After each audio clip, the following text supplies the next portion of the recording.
Tengan todos muy buenos días, jóvenes.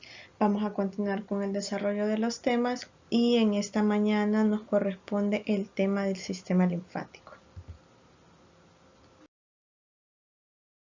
Los objetivos para esta clase: primero vamos a describir en qué consiste el sistema linfático, vamos a aprender las funciones de este, vamos a conocer sus componentes.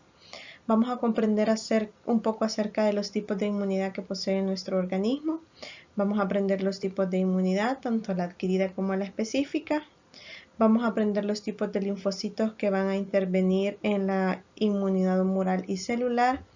Vamos a enumerar las inmunoglobulinas que se forman en la inmunidad humoral, a reconocer la clasificación de los órganos linfoides. Vamos a aprender las características anatómicas de cada uno de los órganos linfoides y también las funciones de cada uno de estos órganos.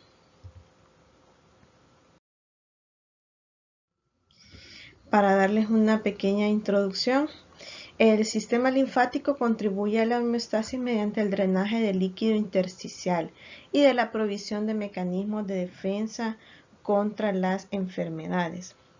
El sistema linfático tiene diversas funciones. Él es el responsable de la inmunidad adaptativa y de algunos aspectos de la inmunidad innata de nuestro organismo. En esta clase vamos a conocer los componentes de cada tipo de inmunidad y las células responsables de estos procesos inmunitarios. También vamos a reconocer los órganos donde se desarrollan las células y los órganos donde se lleva a cabo un proceso inmunitario. Todo esto es responsabilidad del sistema linfático. Al igual, algunos de los componentes del sistema linfático son los responsables de mantener constante el líquido corporal, tanto el intersticial como lo que es la sangre. Y lo vamos a ver un poquito más detallado en sus funciones.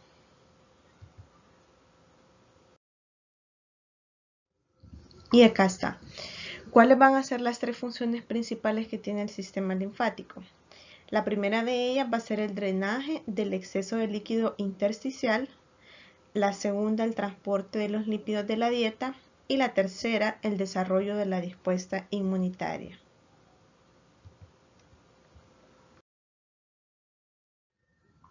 La primera función que vamos a ver es el drenaje del exceso de líquido intersticial. La mayoría de los componentes del plasma sanguíneo filtran o se filtran a través de las paredes de los capilares, y es así como estos van a formar el líquido intersticial. Diariamente son 3 litros de líquido que es drenado por la sangre a formar este líquido intersticial. Los vasos linfáticos son los encargados de recoger ese líquido en exceso de líquido intersticial para devolverlo nuevamente hacia la sangre y mantener de esta manera estos líquidos, tanto los líquidos intersticiales como la sangre, con un volumen constante.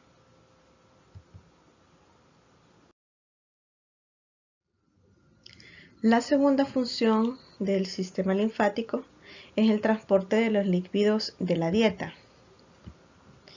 Este transporte se realiza por medio de moléculas a las cuales se les llama kilomicrones y lo hacen a través de la linfa. En el intestino delgado existen unos vasos linfáticos especializados a los que se denomina vasos quilíferos. Estos vasos quilíferos son los encargados de recibir todos los lípidos absorbidos en el intestino delgado. Por medio de la linfa los drenan y los llevan para incorporarlos de esta manera hacia la sangre. Entre los lípidos que transportan están todas las vitaminas liposolubles como la vitamina A, la vitamina D, la vitamina E y la vitamina K.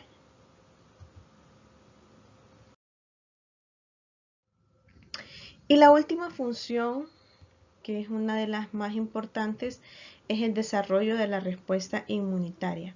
Vamos a ver en el desarrollo de toda la clase que en los órganos linfáticos primarios es donde se realiza la producción de todas las células necesarias para desarrollar una respuesta inmunitaria.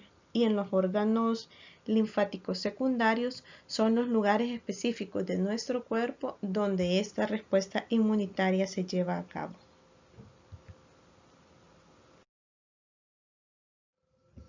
Vamos a definir entonces qué es inmunidad. Le vamos a denominar inmunidad o resistencia a la capacidad que tiene nuestro organismo de protegerse de lesiones o de enfermedades por medio de nuestras propias defensas.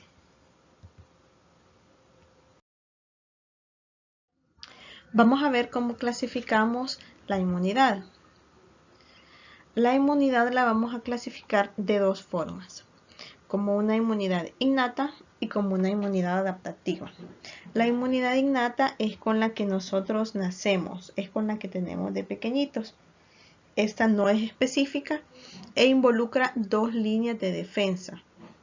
La primera línea de defensa, que es la encargada de presentar barreras para evitar el ingreso de microorganismos o de antígenos a nuestro cuerpo. Y la segunda línea de defensa, la cual ya involucra algunas sustancias y algunas células que son las encargadas de desarrollar una respuesta inmunitaria, pero son como vigilantes. Ya vamos a ver la diferencia. Y tenemos también la inmunidad adaptativa, que esta ya es específica, ya incluye el reconocimiento de un agente patógeno específico. Por ejemplo, desarrolla células de memoria, es decir, que la primera vez que nosotros tuvimos contacto con este agente patógeno, ninguna célula de la inmunidad innata lo reconoció. Entonces aquí vino la inmunidad adaptativa a desarrollar mecanismos de defensa, creó células de memoria y estas células de memoria van a estar ahí en nuestro cuerpo por si en algún momento este microorganismo vuelve o antígeno vuelve a entrar a nuestro cuerpo, las células de memoria van a actuar y es así como van a eliminar de forma más rápida el patógeno. Esta inmunidad adaptativa la vamos a dividir en dos tipos, inmunidad celular e inmunidad humoral. La diferencia de cada uno de ellos es el lugar en donde ellas van a realizar estos procesos inmunitarios. La inmunidad celular generalmente va a ser en células y la inmunidad humoral viene de la palabra humores, entonces se va a realizar en líquidos.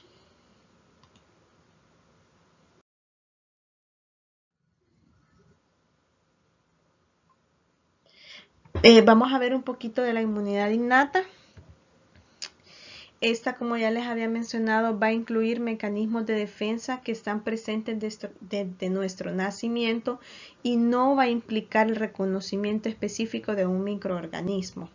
Va a estar formado por la primera línea de defensa, las cuales son la piel y las mucosas, que van a actuar como una barrera para evitar el ingreso del agente patógeno, y la segunda línea de defensa, las cuales van a ser defensas internas que nuestro organismo va a tener para iniciar un ataque a todos aquellos antígenos que lograron pasar la primera línea de defensa.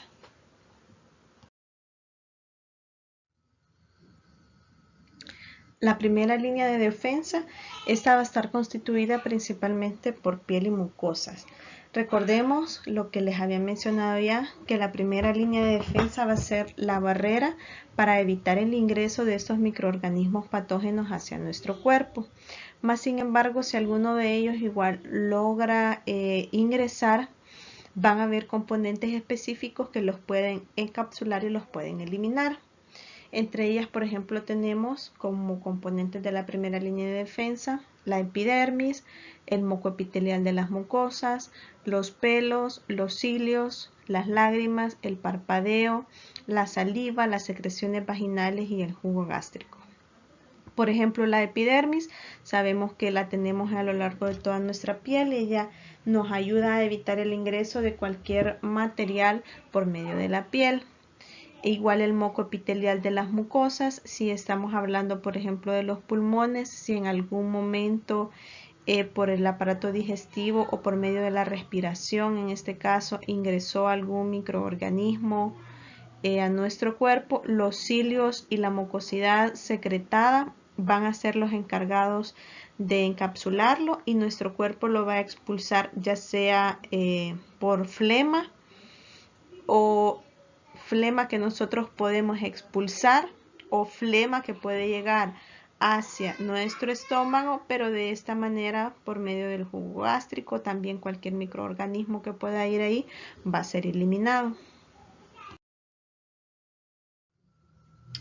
La segunda línea de defensa, esta va a estar formada ya por defensas internas. Van a haber ciertas sustancias o células de nuestro cuerpo que van a ser los encargados de reconocer primero el antígeno y de eliminar cualquier antígeno o microorganismo que pudo haber atravesado la barrera primaria, y entre ellas podemos mencionar que están las sustancias antimicrobianas internas, los fagocitos, las células natural killer o células NK y el proceso de inflamación y la fiebre. Cuando cualquiera de estas sustancias o células reconozcan un antígeno que nos pueda causar daño, pues lo que van a hacer es, uno, producir ciertas sustancias que van a producir la muerte por apoptosis de la célula, y posteriormente fagocitar las células muertas que puedan haber, y de esta manera pues estas sustancias de esta segunda línea de defensa nos ayudan a mantener el equilibrio de nuestro cuerpo y nos ayudan a evitar a desarrollar el proceso de una enfermedad.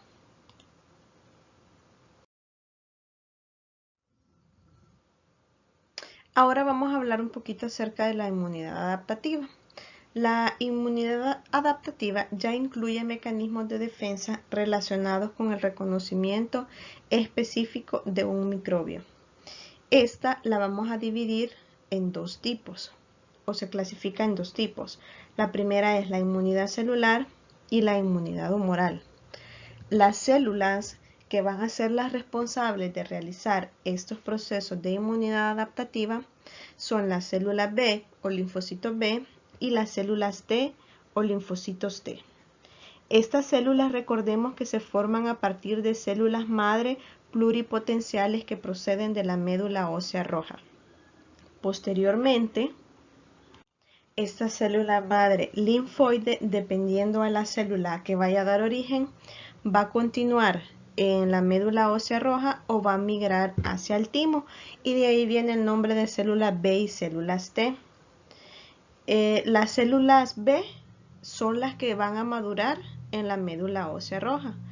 B se deriva del término de que cuando se inició la investigación de estas células se encontraron en una bolsa de Fabricio, que era una estructura que se encuentra únicamente en las aves, y ya se les había colocado células B, entonces se mantuvo el término de células B, pero ellas maduran en la médula ósea roja. Las células T maduran en el timo, y de ahí por eso proviene su nombre de células T. Las células B posteriormente vamos a ver que estas se van a diferenciar en células plasmáticas, que van a ser las encargadas de liberar los anticuerpos para de esta manera eliminar los antígenos. Las células T, vamos a encontrar dos tipos de células T. Vamos a tener las células T helper o células TCD4, lo que significa que estas, además de tener receptores antígenos en sus membranas plasmáticas, van a poseer una proteína CD4. Y vamos a tener también las células T o células citotóxicas, las cuales también les vamos a denominar células T CD8, lo que significa que también, además de poseer estos receptores antigénicos, van a poseer en su membrana plasmática una proteína denominada CD8.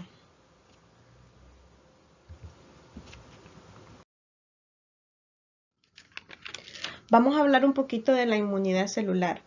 Una de las diferencias entre la inmunidad celular y la inmunidad humoral es el lugar en donde se va a realizar el proceso inmunitario. La inmunidad celular va a ser efectiva contra microorganismos patógenos intracelulares como virus, bacterias u hongos que habitan en el interior de células, algunas células cancerígenas y tejidos extraños trasplantados. Es decir, que la inmunidad celular sus procesos de inmunidad los va a realizar en las células. ¿Cómo o cuáles van a ser las células responsables de hacer esto? Lo que ya habíamos hablado, los dos tipos de células, las células T helper y las células T citotóxicas. Las células T helper van a tener una función que van a ser ellas las responsables de iniciar o desencadenar el proceso de inmunidad. Una vez un macrófago o una célula presentadora de antígenos le presente un antígeno, el linfocito lo reconoce y ya es como se desencadena un proceso inmunitario. El mecanismo de acción de estos procesos inmunitarios los van a ver a detalle en la materia de microbiología. Nosotros acá nos vamos a encargar solo de que ustedes conozcan las células que participan y que conozcan la anatomía de cada una de ellas. Como les decía, la célula TCD4 va a ser únicamente la responsable de iniciar este proceso de inmunidad. Se van a dar unos procesos de selección clonal y posteriormente se va a dar lo que es la producción de células T citotóxicas. Estas células T citotóxicas les vamos a denominar células efectoras, es decir, que estas van a ser específicamente las que van a actuar justo en el antígeno, es decir, que van a ser las que de forma directa van a lograr la eliminación del antígeno.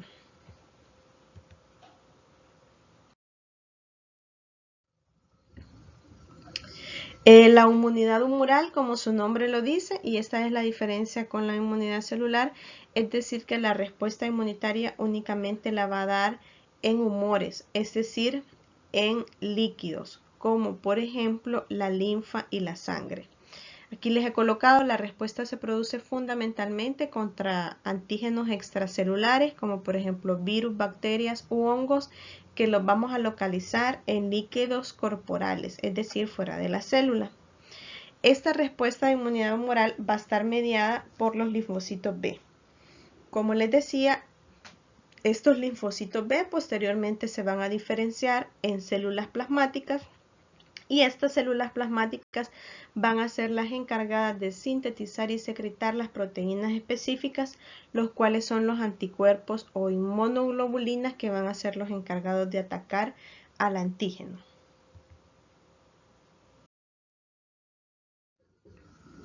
Acá les presento un resumen, solo para que tengamos un poquito más claro cómo es que actúan estas células. Y un resumen de ellas también. Por ejemplo, recordemos que las células T son las que van a madurar en el timo y las células B son las que van a madurar en la médula ósea roja. De las células T vamos a tener dos tipos, la T citotóxica y la T helper.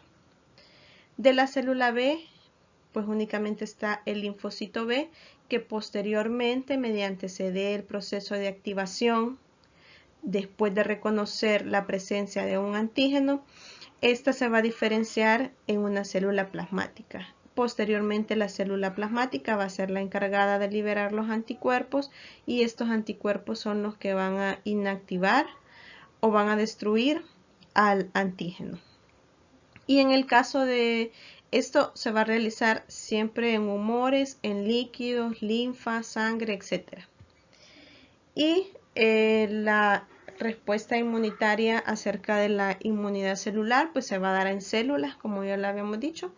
La célula T helper va a activar siempre va a desencadenar siempre todo este proceso de formación de células T, va a activar un proceso de formación clonal de células, pero la célula efectora va a ser la célula T citotóxica. Esta célula va a ser la encargada de destruir a este antígeno invasor.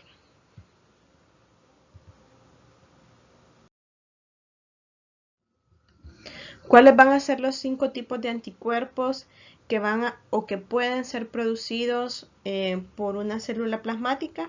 Pues son 5. El primero de ellos es la inmunoglobulina A, que generalmente la podemos encontrar en sudor, en lágrimas, en moco y en saliva. La inmunoglobulina G, que generalmente está en sangre, en linfa, y esa nos brinda protección contra bacterias e infecciones virales. La inmunoglobulina M, que se encuentra principalmente en la sangre y en el líquido linfático. La inmunoglobulina E, que esta se asocia principalmente con las reacciones alérgicas y se localiza sobre todo en los mastocitos. Y la inmunoglobulina D, que se encuentra principalmente en la superficie de la célula B, por ejemplo los receptores antigénicos que participan en la activación de esta célula B.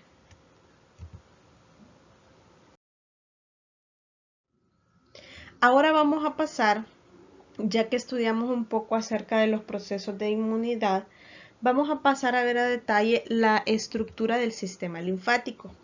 ¿Cómo está formado este? Este va a estar constituido por la linfa, por los vasos linfáticos, por el tejido linfático y por los órganos linfáticos.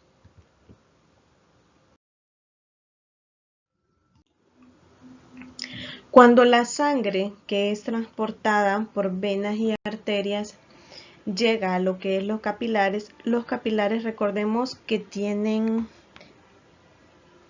son altamente permeables. Entonces de él se eliminan muchos componentes de la sangre, entre ellos agua, proteínas, minerales, entre otros. Esta cantidad de líquido que sale forma parte de lo que es el líquido intersticial. Pero para que esa agua, porque no se puede quedar ahí, sino que tiene que volver o retornar a la sangre para que ésta mantenga su volumen adecuado, y igual las células que están alrededor no contengan esta gran cantidad de agua, todos los vasos linfáticos que están alrededor de estos capilares formando redes van a ser los encargados de recoger ese líquido, y una vez ese líquido entra a los vasos linfáticos es cuando ya se le denomina linfa. Estos vasos linfáticos van a drenar este líquido filtrado en exceso, que va a ser aproximadamente cerca de 3 litros diarios, para transformarlo en linfa y posteriormente por medio de los vasos linfáticos incorporarlo otra vez al volumen sanguíneo.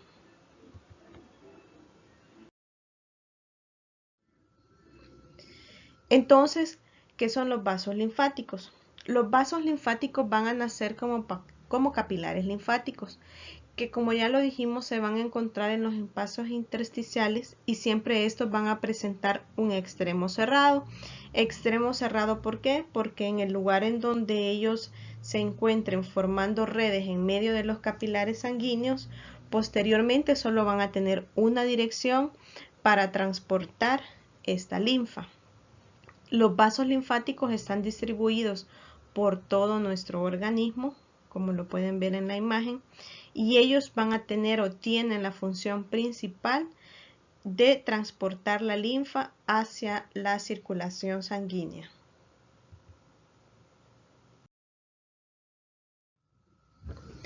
En la piel, los vasos linfáticos se disponen en el tejido subcutáneo y siempre suelen seguir el mismo trayecto que las venas. Pero los vasos linfáticos viscerales generalmente siguen la misma dirección que las arterias. Y como ya se los había mencionado antes, estos capilares linfáticos, al entrar en contacto con todos los capilares sanguíneos, van a formar plexos entre ellos, y de esta manera, o redes, y de esta manera tienen mayor espacio o mayor área para lograr recoger la mayor cantidad de líquido posible.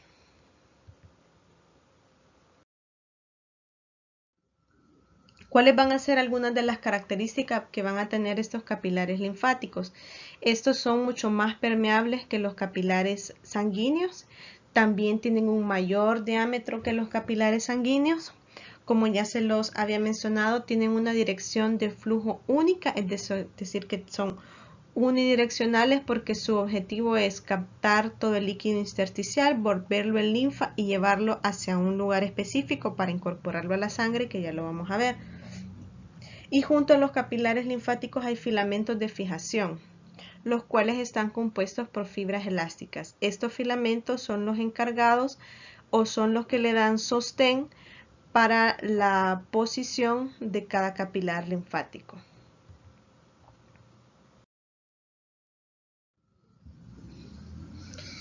Cómo el capilar linfático puede mantener, ya que hablamos que son altamente permeables, cómo él puede mantener la linfa dentro de un capilar.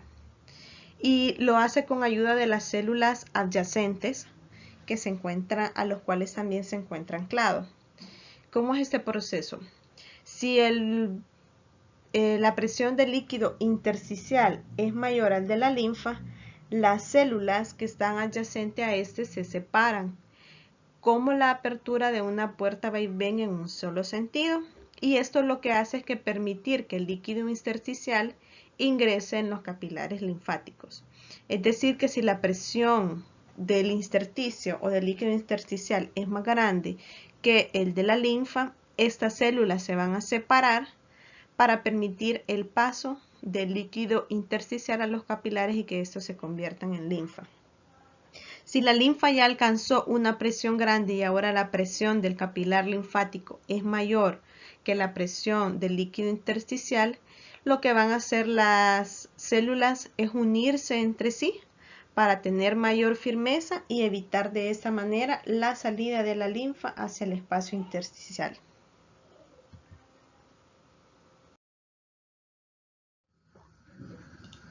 Ahora vamos a ver cuáles son los vasos linfáticos más importantes. Estos se dividen en dos, los cuales son los troncos, que son los más pequeños, que van a llegar a desembocar a los conductos linfáticos. Los conductos linfáticos son los más grandes, que van a ser los encargados de recibir toda la linfa drenada por los troncos. Los conductos linfáticos, son dos: el conducto linfático izquierdo y el conducto linfático derecho. El conducto linfático izquierdo mide alrededor de 38 y 45 centímetros de longitud. Ese empieza específicamente en esta porción dilatada, la cual se ve un poquito más gruesecita, la cual se le denomina cisterna del Kilo. Este asciende por toda la pared abdominal y toda la pared torácica hasta llegar a desembocar en las venas. Específicamente llega a desembocar en medio de las dos venas, vena yugular interna y vena subclavia, en este caso las izquierdas. El conducto linfático derecho es mucho más pequeño, únicamente mide 1.2 centímetros y es el que ubicamos acá. Y este también llega a desembocar a la misma altura que el conducto linfático derecho, en medio de la vena yugular interna y la vena subclavia, pero que están ubicadas en la parte derecha.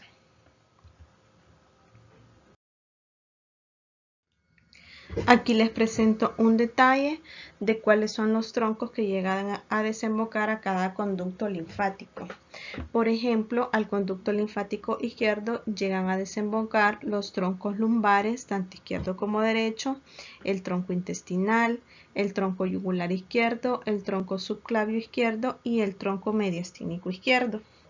Al conducto linfático derecho llega a drenar linfa, el tronco yugular derecho y el tronco subclavio derecho.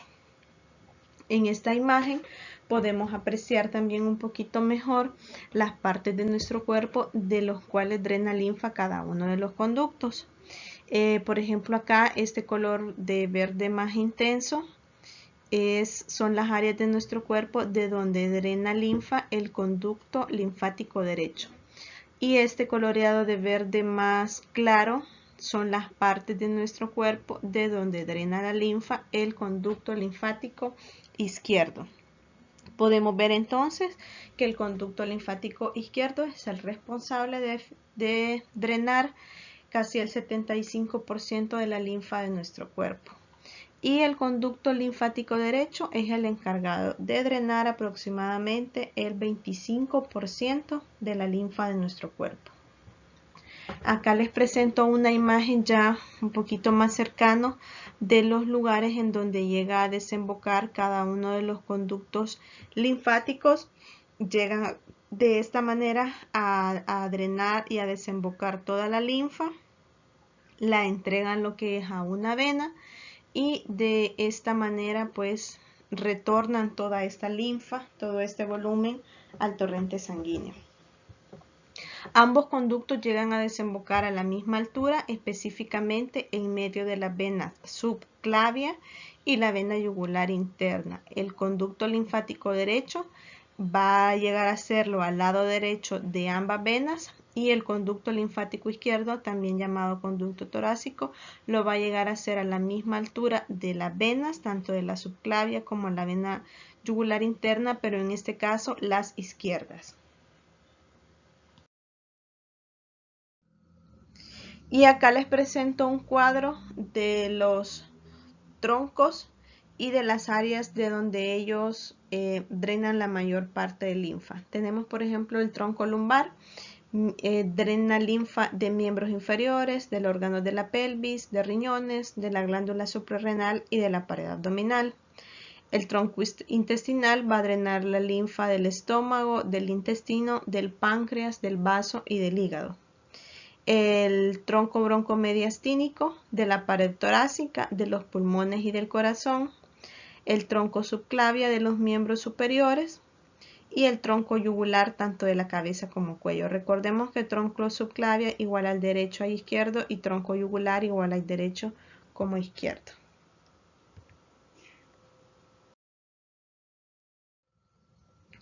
Ahora vamos a pasar a ver los órganos linfáticos. Estos órganos linfáticos se van a clasificar según la función que cada uno de ellos realiza.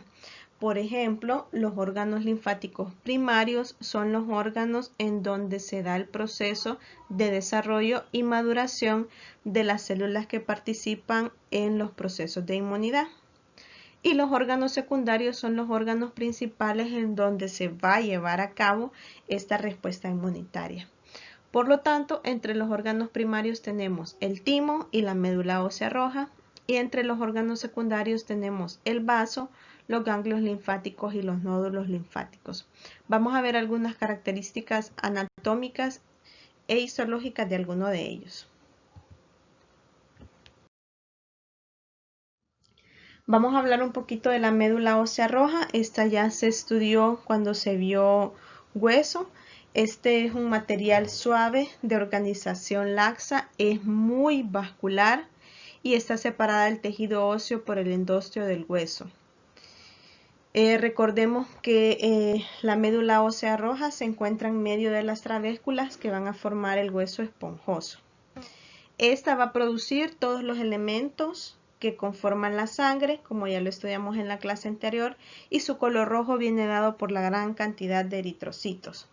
En los niños va a ocupar los espacios medulares de casi todo el esqueleto, mas sin embargo en un adulto únicamente va a estar limitada a las partes de los huesos de la cabeza, el tronco y las cabezas proximales del húmero y el fémur.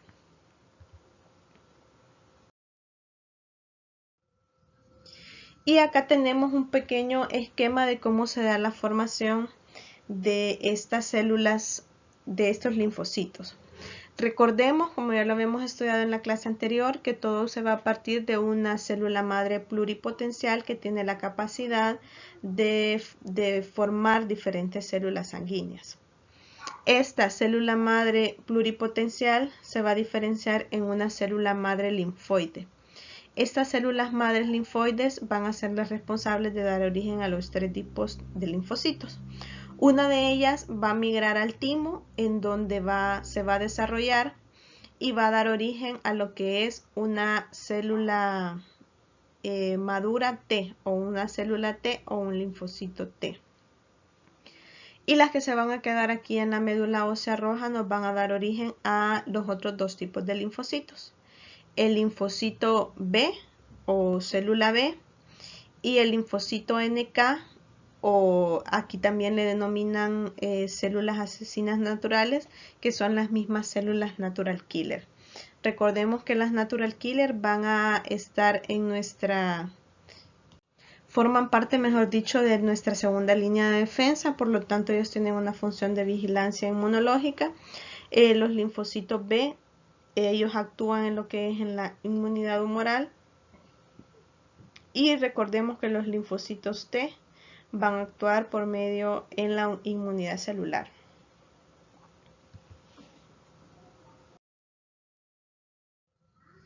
Vamos a ver uno de los órganos, el primer órgano secundario, lo cual es el timo. El timo es un órgano bilobulado, se llama así porque está formado por dos lóbulos. Este se encuentra localizado en el mediastino, específicamente entre el esternón y la aorta. Estos dos lóbulos están unidos gracias a una capa de tejido conectivo que los envuelve, pero a su vez esta misma capa de tejido conectivo, como la vemos ver acá, está alrededor de cada uno de los lóbulos, por lo tanto es el responsable también de separar al timo en los dos lóbulos. Desde la cápsula se extienden prolongaciones a las cuales le vamos a llamar trabéculas. Es decir, que hay ciertas partes de este tejido conectivo que va a ingresar a todo el timo y adentro lo vamos a observar como pequeños haces que lo van a penetrar y es el que también lo divide en los lóbulos, como ya se los había mencionado. Vamos a ver un corte histológico de timo. En un corte histológico de timo vamos a identificar dos zonas. Vamos a identificar una corteza externa, que va a ser la que va a estar contigua a la cápsula, y una médula central, que va a estar en la porción interna. Recordemos que todos los órganos linfoides secundarios que vamos a ver principalmente van a estar formados por una porción linfoide, es decir que siempre vamos a encontrar linfocitos T, linfocitos B, células dendríticas, dependiendo de la función que cada órgano vaya a realizar. En este caso, en el timo, por ejemplo, la parte que se tiñe menos intensa o más clara va a ser la que vamos a identificar como médula central. Esta va a contener linfocitos T maduros. Recordemos que al timo es el órgano donde se llegan a madurar los linfocitos T, por lo tanto acá solo van a haber linfocitos T. Los linfocitos maduros se van a encontrar específicamente en la médula central. Vamos a encontrar células dendríticas, vamos a encontrar células epiteliales y macrófagos dispersos. ¿Qué vamos a encontrar en la corteza? La corteza es la que se tiñe con un color más intenso y ahí vamos a encontrar linfocitos T. Podemos encontrar linfocitos T inmaduros. Vamos a encontrar células dendríticas.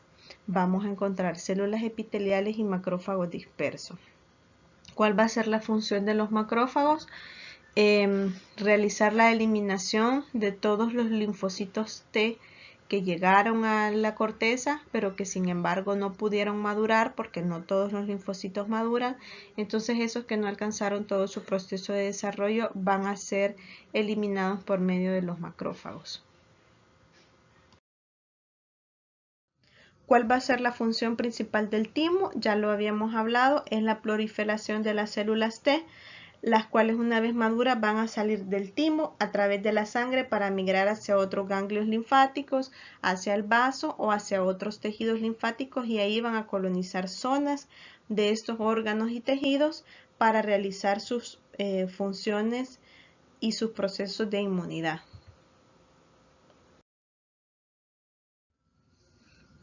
Otro órgano secundario son los ganglios linfáticos.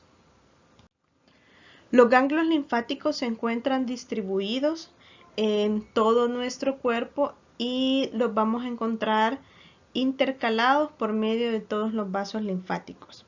Estos se pueden encontrar tanto en la superficie como en la profundidad de nuestro cuerpo.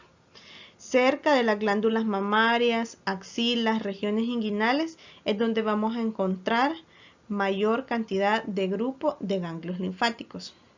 Son alrededor de 600 ganglios linfáticos y estos van a tener una forma que se asemeja a la de una alubia o de un frijolito. Miden entre 1 y 25 milímetros de longitud y estos, igual que el timo, van a estar cubiertos por una cápsula de tejido conectivo denso que se va a extender hacia el interior del ganglio.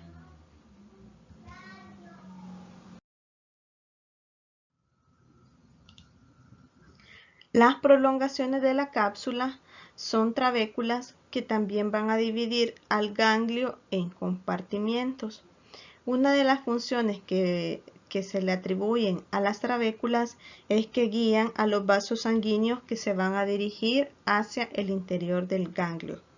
Por dentro de la cápsula también va a existir una red de fibras reticulares y fibroblastos que van a actuar como tejido de sostén. Por lo tanto, podemos decir que la cápsula, las trabéculas, las fibras reticulares y los fibroblastos van a constituir el estroma del ganglio linfático, es decir, el tejido conectivo de sostén del mismo. En un ganglio linfático también es importante identificar cuál va a ser el vaso linfático aferente y cuál va a ser el vaso linfático eferente. En este caso, recordemos que los vasos linfáticos aferentes son los encargados de llevar el contenido hacia el órgano. En este caso estamos hablando de la linfa. Estos van a ser los vasos linfáticos aferentes que van a ingresar la linfa hacia el ganglio linfático.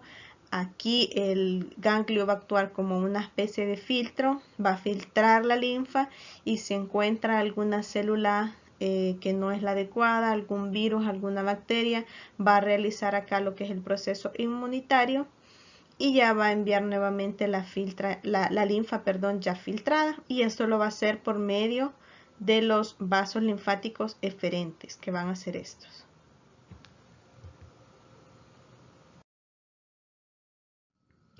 Si nosotros tenemos un corte histológico de ganglio linfático, le vamos a identificar dos zonas, una corteza y una médula. La corteza va a ser esta y la médula la parte interna, pero a su vez esa corteza se va a dividir en dos.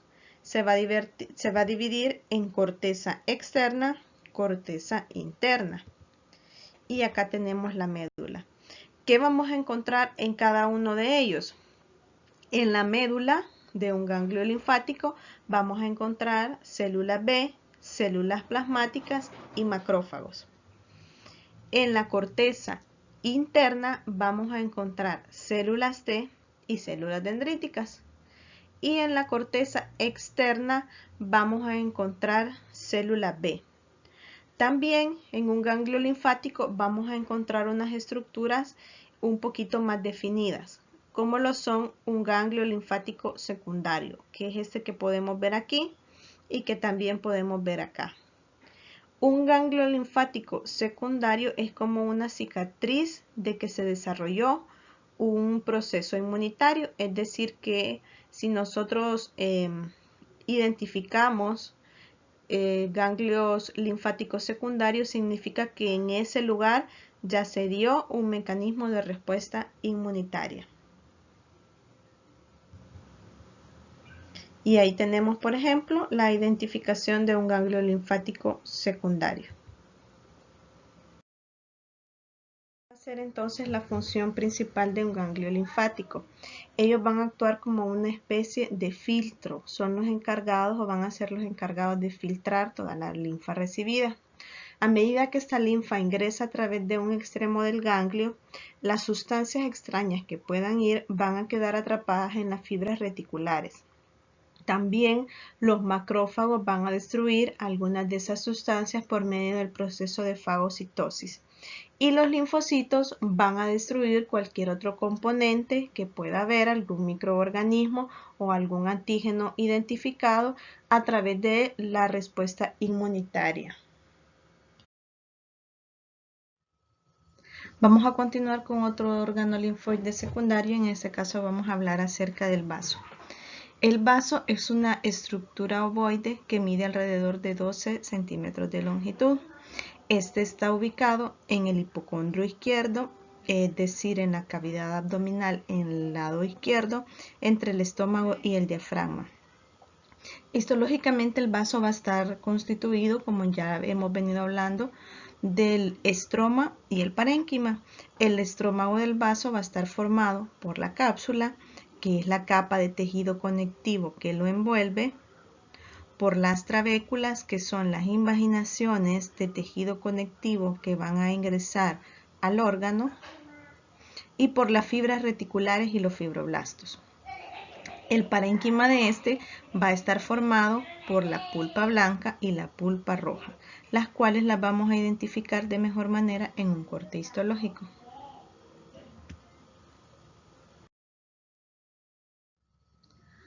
¿Cómo va a estar formada la pulpa roja?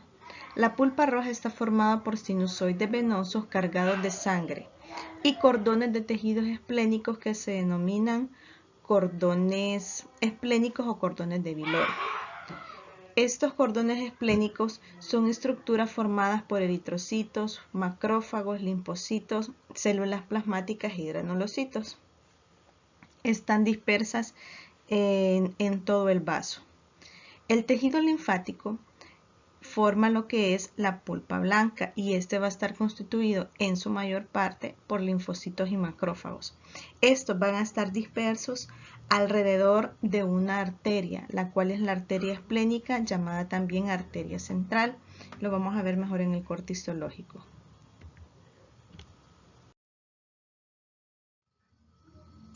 La primera estructura que vamos a identificar en el vaso es la cápsula, que es la capa de tejido conectivo que lo envuelve. En esta imagen podemos ver a detalle también las trabéculas, que son invaginaciones del tejido conectivo adentro del vaso. En él entonces vamos a identificar los dos componentes, como es la pulpa roja y la pulpa blanca. La pulpa roja es la que se colorea con mayor intensidad y está distribuida a lo largo de todo el órgano. La pulpa blanca es la que se colorea de menor intensidad.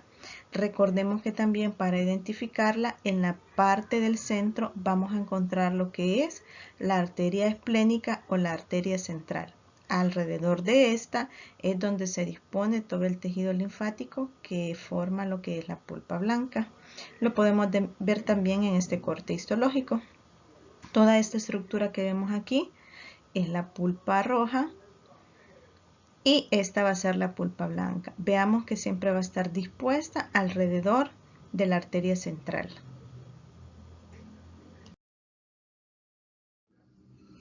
Entonces, ¿cuáles van a ser las funciones del vaso? El vaso va a tener dos funciones, va a tener una función inmunológica y va a tener una función sanguínea.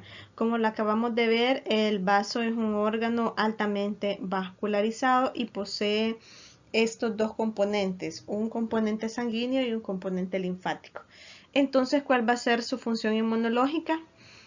La sangre que va a circular hacia el vaso a través de la arteria esplénica, lo que ya habíamos hablado, va a ingresar en las arterias centrales de la pulpa blanca y una vez ahí, las células B y las células T van a desarrollar sus funciones inmunitarias. Es decir, que si reconocen algún antígeno, lo van a atacar y van a eliminar cualquier anticuerpo o microorganismo que esté circulando en nuestro cuerpo. Su función inmunológica es similar a la que ocurre en los ganglios linfáticos y también los macrófagos esplénicos, que es decir, que son los macrófagos del vaso, van a eliminar todos los microorganismos patógenos que puedan circular por la sangre por medio del proceso de fagocitosis.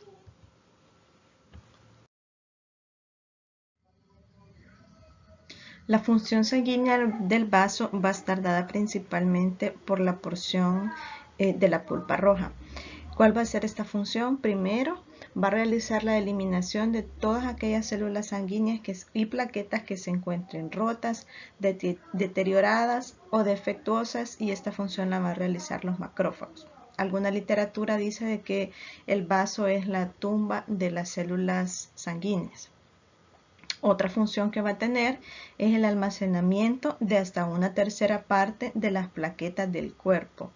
Y la tercera función es la producción de células sanguíneas, es decir, que en el vaso también se va a dar el proceso de hematopoiesis.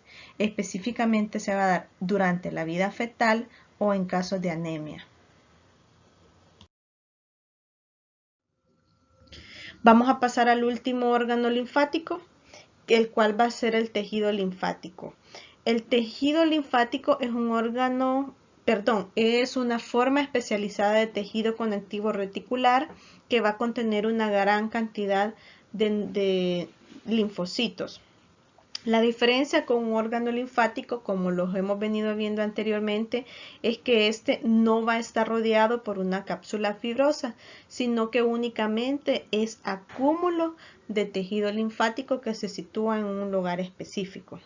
Generalmente los nódulos linfáticos son de forma ovalada y los vamos a localizar en el interior de la pared de diferentes tramos del tubo digestivo, entre ellos el ilion y la vesícula biliar. Vamos a ver, por ejemplo, este ejemplo, valga la redundancia, del tejido linfático. Como ya lo habíamos mencionado, el tubo digestivo posee una gran cantidad extensa de nódulos linfáticos. A este tejido se le conoce como MAL, es decir, tejido linfático asociado a la mucosa. Se le conoce de esta manera debido a las capas del estómago, una de ellas es la capa mucosa, entonces por eso se le conoce así a este tejido linfático. Un ejemplo de este tejido linfático son las placas de Peyer, las cuales son acúmulo de tejido linfático, las cuales nosotros estas específicamente las vamos a encontrar en el ilion. ¿Cuál va a ser su función? Pues van a colaborar con la defensa contra toxinas y patógenos que ingresan en este caso a través del tubo digestivo. Otro tejido linfático que nosotros vamos a encontrar son las amígdalas. Las amígdalas son parches de tejido linfático, pero estas se van a localizar dentro de la faringe. ¿Cuál va a ser la función que estas van a tener acá? Pues nos protegen contra patógenos que hayamos ingerido o inhalado. Van a haber o existen tres tipos de conjuntos principales de amígdalas. La primera es una sola amígdala faríngea, también conocida como adenoides, que esta la podemos localizar acá. Tenemos también un par de amígdalas palatinas, que estas se encuentran en el borde posterior de la cavidad oral y son pares. Se encuentran específicamente en el límite entre la faringe y el paladar blando. Y tenemos las último par de amígdalas, que son las amígdalas linguales, que estas no son visibles debido a que se encuentran en la base de la lengua, como pueden observar acá en la imagen. Acá tenemos la lengua y esta es la base de la misma, y en este lugar se ubica el par de amígdalas linguales.